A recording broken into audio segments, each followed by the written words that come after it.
everyone, welcome back to my channel. On today's tutorial I'm going to show you how to insert an image on Word Mobile. Now you want to stick to the end of this video to see exactly how you can do it. Now the first thing is to go to your Word application. If you already have an existing project that you'd like to insert the image into, you just want to tap on that project.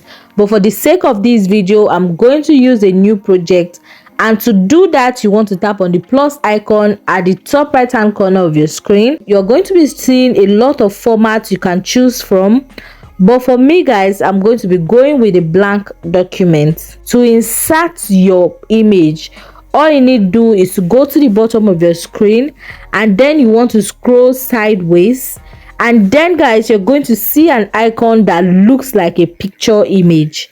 Now you want to tap on the picture icon. As you're going to be tapping on the photo you would like to insert on your Word, and guys, you want to tap on done.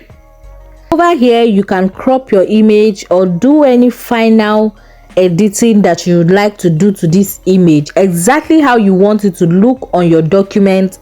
Go ahead and do it here. If you'd like to remove some parts by cropping, you are free to do that. When you are done, you want to go to the top left hand corner of your screen and tap on it, and as you can see, it is on your document. And this is exactly how to insert an image on Word Mobile. Now I hope you learned something from this video. Please click on the subscribe button to subscribe to this channel for more helpful tutorials like this. Now I'll see you in my next video. Bye.